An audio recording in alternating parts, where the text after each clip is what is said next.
तो हम गरीब हो ही नहीं सकते, बहुत ताकतवर लोग हैं हम और बहुत अमीर हैं। मुद्दों को दबा दिया जाता है और ये लोग आप देखेंगे धीरे धीरे बढ़ते चले जाएंगे, लोग हालचाल लेने लगेंगे, हम आपको बताएंगे। मैं पहले से कुछ नहीं बोलता हूँ, फिर आप देखना क्या होगा। फिर नेताओं की गिनती मत गिनवाना हमें, गगन यादव अकेला काफ़ी है और उसके साथ ये सारे भाई हैं जो अपनी ताकत दिखाएंगे। ऊपर वाले के आशीर्वाद ताकतवर हमें किसी विधायक, सांसद, मुख्यमंत्री, प्रधानमंत्री की भी ज़रूरत नहीं। साफ तो हम दिलाने के लिए इतने सक्षम हैं।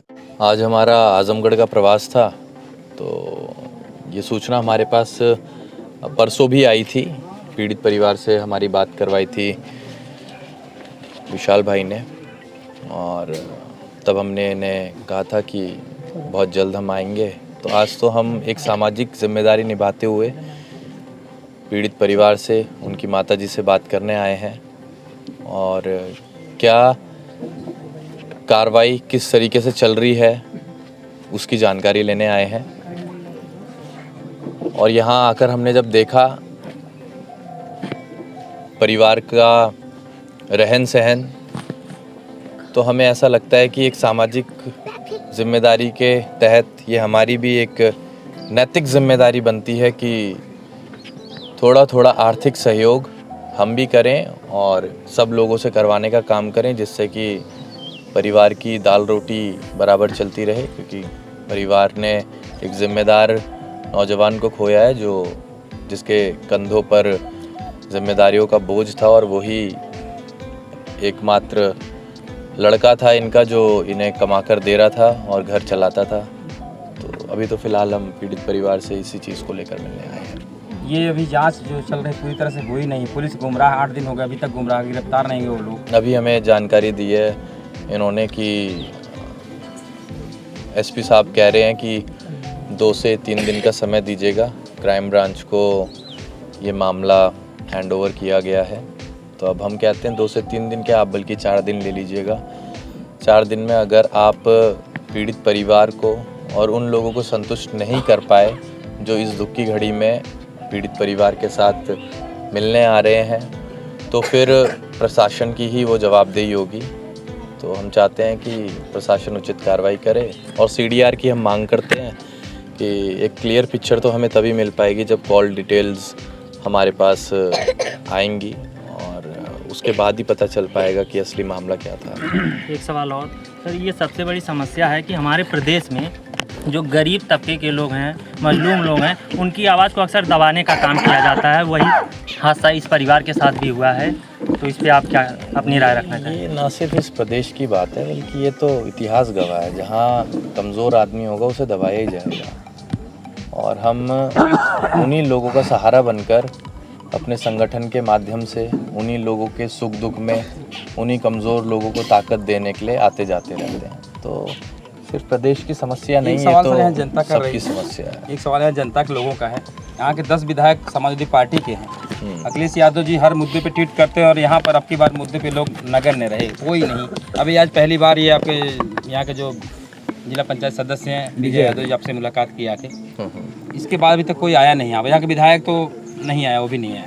लगभग 8 से 10 दिन हो गया, कोई मिलने नहीं आ रहा था। जब ये सारी चीज़ें मीडिया में यहाँ तब जाके लोग यादव यहाँ पे उपस्थित हुए हैं, तब जाके यहाँ पे लोग आना शुरू किए हैं। कहीं डर तो नहीं रही?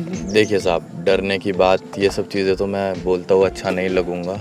रही बात किसी विधायक के ना आने की, सांसद के ना आने की और पार्टी के सुप्रीमो के पास इस मामले की जानकारी पहुंची है या नहीं पहुंची है, या उनका बयान आया है या नहीं आया है, मैं वो टिप्पणी क्यों करूं। मैं तो एक समाज का आदमी हूं और मेरे समाज में मैंने देखा कि दुख की घड़ी है, तो मैं अपनी जिम्मेदारी निभाता हुआ दिल्ली से चलकर इनके पास आ गया, इनसे मिलने आ गया। अब वो क्या कर रहे हैं क्या नहीं कर रहे, मैं जिम्मेदार हूं अपने कर्तव्यों का जो मैं कर रहा हूं। अब बाकी कौन क्या कर रहा है मैं उसके बारे में कुछ नहीं कह पाऊँगा।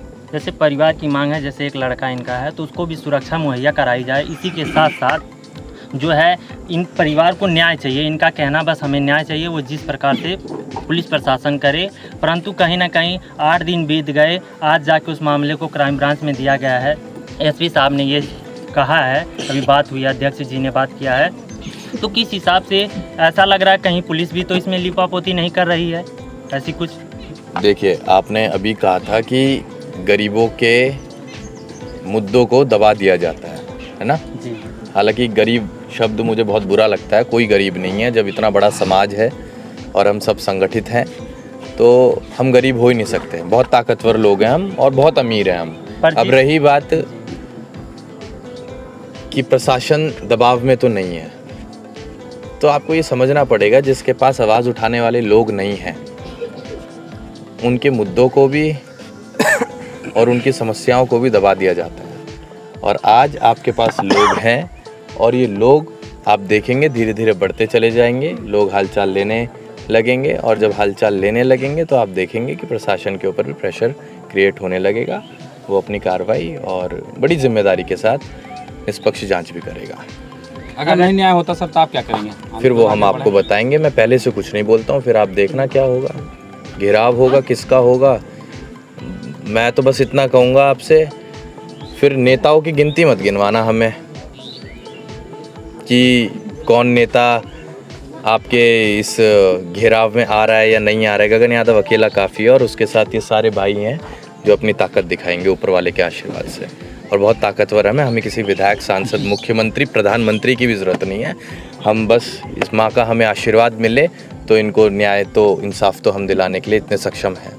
यही सोच के परिवार बिल्कुल आपका इंतज़ार कर रहा था काफ़ी समय से कि कब आएंगे, कब उनसे हम अपने जो दर्द है उनको बयां कर पाएंगे और उस चीज़ को जो आज सुनवाई नहीं हो रही उसको किस हिसाब से आगे बढ़ाया जाएगा ताकि इस परिवार को न्याय मिल सके। इसीलिए परिवार पूरे गांव के लोग, पूरी मीडिया आपका इंतज़ार कर रही थी कि कब आप इन सारी चीज़ों को आगे तक बढ़ाने का प्रयास करेंगे। नहीं, आप सब लोगों का बहुत बहुत धन्यवाद। और हम आपसे भी ये निवेदन करेंगे क्योंकि मीडिया बहुत अहम किरदार अदा करता है किसी भी समस्या को या किसी भी चीज़ को लोगों तक पहुंचाने के लिए। तो आप ही लोग अगर इस गांव में ना आए होते, पीड़ित परिवार से ना मिले होते, तो शायद सूचना हमारे पास तक भी ना आई होती। तो आप ऐसे ही खड़े रहिएगा। आगे भविष्य में हमसे आपके लिए जो हो पाए आप हमें भी बता दीजिएगा। हम आपके लिए भी खड़े हैं अगर आप इन लोगों के लिए खड़े हैं तो। बस इनकी आवाज़ बनने का आप काम कीजिएगा और इन्हें आप सहारा दीजिएगा। बाकी हमसे जो भी कुछ हो आप हमें बताइएगा। रही बात आपने सुरक्षा की कही थी इससे पहले, तो हमने आते ही कह दिया था कि गुजरात में इनका छोटा बच्चा जो है वो काम करता है, तो पूरे गुजरात में उसे किसी प्रकार की कोई समस्या नहीं आएगी, इसका हम आश्वासन देते हैं, भरोसा दिलाते हैं। बाकी ध्यान इनको अपना खुद रखना पड़ेगा। हम तो सिर्फ सहारा बनकर आए हैं, 24 घंटे तो हम साथ में नहीं रहेंगे ना। तो हम अपनी जिम्मेदारी लेते हैं, अपनी जिम्मेदारी के चलते हम इतना कहते हैं कि आप से अगर हो पाए तो इनकी समस्या दिखाने का काम करें और ये अपना ध्यान रखें। बाकी हम ईश्वर के आशीर्वाद से जो आप लोगों की मांग होगी उस मांग के चलते हम लोग तो रोज़ चल ही रहे हैं, आपको संतुष्ट करने का काम करेंगे। Thank you.